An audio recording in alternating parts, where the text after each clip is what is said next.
Hi everyone and welcome back to my channel. It's me, Megan, and I'm here with a library book haul predictions revealed video in which we will be talking about my last it's upside down, 4 library books. Woohoo! So let's jump into it. So, let me get comfy. The first book that I read in my list was They Both Die at the End by Adam Silvera. First off, rated it 4 stars. And I really like this. I mean, you know going in that they both die at the end. So that was that. But I really liked the story. My one thing that I didn't that was like holding me back from rating it 5 stars is the fact that I had so many questions about this world, because you're like dropped into this world where there's this thing called death cast, and they call you to let you know that you're dying, and like they're like, oh, today you are gonna die, here's your receipt, basically, and then you have to live and you don't know what's gonna kill you, you don't know how you're gonna go, you just know that on that day at any point in time you could die, or you will die. I'm like, that's crazy to me. I'm like, can you like not like can you accidentally die in this world? I was like, I have so many questions about how this works, and just Silvera just didn't open it up enough for me to really grasp the world. But the story between our two main characters, what were their names again? Mateo and Rufus. That was a really cute story. So like they meet on this app. This app is dedicated for people on their end day, and it's a what's it called? Last Friend. It's called Last Friend, and basically you sign up and you look for a last friend. And so the two of them are both dying that day, and they decide that they're gonna meet up and spend the day together. And they do, and it's really beautiful to watch both of them become people that they always knew inside that they could be, but now they're being that person. It was also really sad because it's like, you waited until obviously they don't know, they're both 17, they don't know that they're gonna die, but it's like, oh, you waited till your last day to be the person you wanted to be. But I mean, at least they also got to be who they wanted to be for one day. So I thought that was really sweet, and I like that they stayed friends for the majority of the book, because I was like, I really didn't want this to go into like lovers. I mean, that's not even the word I want to use, but I just didn't want them to go into like going into a relationship. So I'm glad that it didn't really go that way. I'm very interested about the prequel though, because I'm like, so is this gonna help me understand the world? Because that's what I want to know. But otherwise, I really, really enjoyed this book, and I highly recommend it. The next book I read was called Greenwood by Michael Christie. This was shortlisted for Canada Reads 2023. I rate this also 4 stars. This book is so complex that I'm like, I don't even know how I'm going to describe it. But this takes place over decades, like centuries.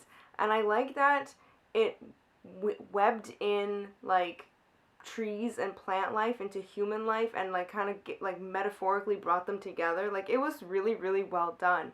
I really enjoyed going back in time. So actually, hold that thought. I enjoyed how this author put this all together. So we start off in the future in 2038, and then it backtracks. Then you go back to her father, then his mother, then her uncle, her uncle. Like, you keep going back through the generations, and it's just so interesting to see the different generations, and just see how like life evolves and how the trees evolve. And like, I mean, there's also this island that this family has owned, and like it's all weaving into the plot. I don't know if this is making sense or if it's making you want to read this book, but it's so well written too that you're just like, you're lulled into this story, and you're like, oh, this is really cool. What I didn't like, I rated this 4 stars. I don't remember if I said that or not. But what I didn't really care for was the fact that I didn't really get much from the first characters that we meet. So the characters that we meet in 2038, which is the future, and then the character we meet in 2008, which is her father. I'm like, they're there for the purpose, but they feel very secondary, because the main story really doesn't happen until you meet, like, in 1978, you meet her grandmother, and then you meet like her great grandfather. Like, it's just like, and then when you get to that heart and then you get to that story, that's like the main meat and potatoes of this story, and it's just so beautiful. Like, it's so harrowing, but it's also really beautiful. There's just so much going on that it's just like, yeah, just read this. I really enjoyed this, and I understand how it made it to be long listed and the top 2. So this was a really good read. I enjoyed it. I hope all of that made sense, because we're also going to get into territory where I'm like, I don't know how I'm going to describe the next books, because the next book I read was called When: The Scientific Secrets of Perfect Timing by Daniel H. Pink. This book, which I thought was going to be about like time management, but it's not really. So I rated it 3 stars because a lot of like things he talked about, I'm like, oh, I've heard about this before. And maybe that's because this was written in like 2017 and now we're in 2023, so I would have heard about these things before. But I was just like, these didn't really feel like earth-shatteringly new things to read about.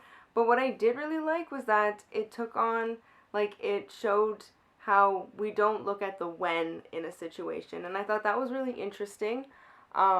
It was more to do with like timing in the sense of when you do certain things in a day. Like, this got really technical in the sense where like he does say scientifically, so like science is brought out, and it's like talking about like your body clock and what kind of person you are. Are you an early bird or are you a night owl, and how that affects when you do things at your best. So he was kind of like trying to tell people, like, figure out what kind of person you are and then kind of schedule your life to be like that, to like your work and everything. And I was like, that's great and all, but I'm like, that's also putting it out there that people can just shift the way they work.